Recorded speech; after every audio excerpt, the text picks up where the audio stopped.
Hello, everybody. Welcome back to Pacers Daily. I am your host, Hery Acosta. Happy Wednesday. Like and subscribe for more of this content. I do post Monday through Friday. Let's get right into it. Pascal Siakam came out and said that he's going to take Jarace Walker under his wing. Now I'm going to talk about what this means for both players, starting off with Siakam. Now, Pascal Siakam, if you want to be a power forward in the league, he is a perfect guy to learn from. Siakam has proven he's a 20-plus point per game scorer, 6 or 7 rebound guy game a night, and just someone that you can pretty much build your team around. Now he's an NBA champ. He's a conference finals MVP, made 2 finals, 3 All-Stars, All-NBA guy, most improved player. He's already done all that. Now he never won a championship as the lead guy. Now on that Raptors team, he was probably the number 3 guy at that time. But then the next season, he just exploded and became one of the best players in the league, which as a non-lottery pick is not something you really expect too much from people. But Siakam has just built himself as one of the best players in the league, and now he's gonna really prove that he is one of the best players in the league by being that number 1 option on the Pacers this year with Halliburton's injury. And just him stepping and being able to be that leader and help somebody shows a lot for Siakam as a person, as a player, and just as a teammate, someone who wants to help the younger guys just kind of adjust to the NBA. And that's a very good thing. You don't see a lot of athletes just straight up go, "Oh, I'm going to be the guy who helps this guy become a good player."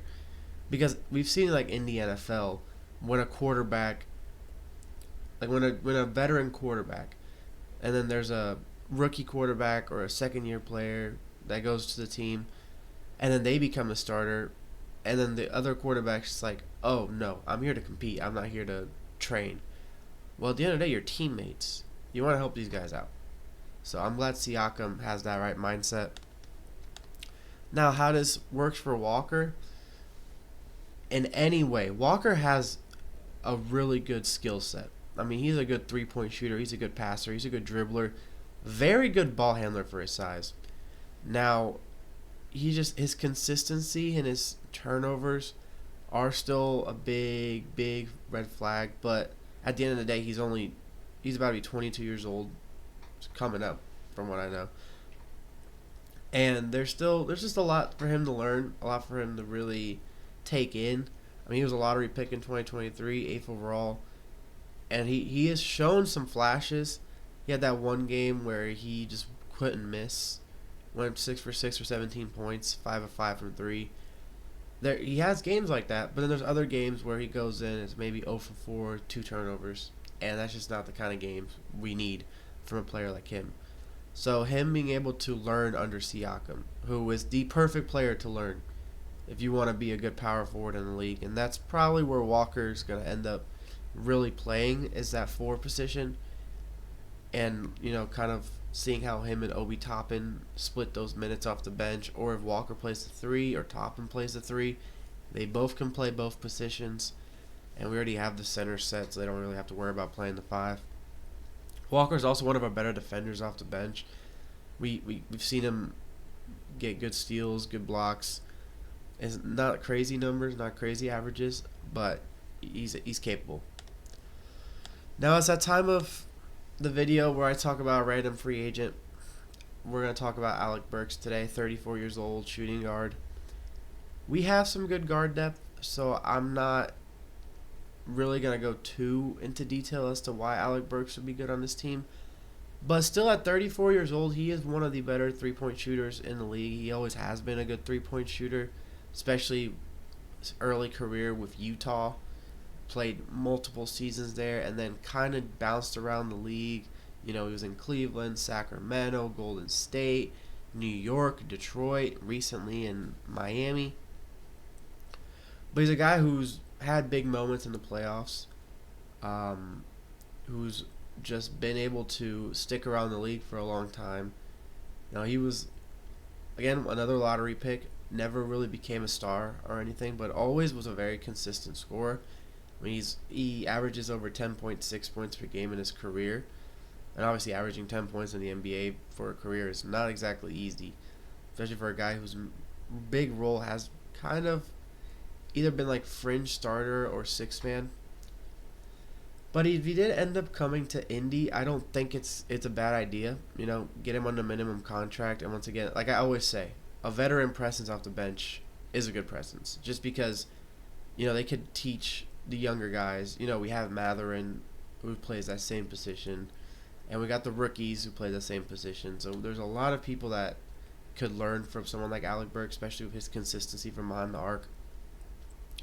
So I think he would be a player to look at.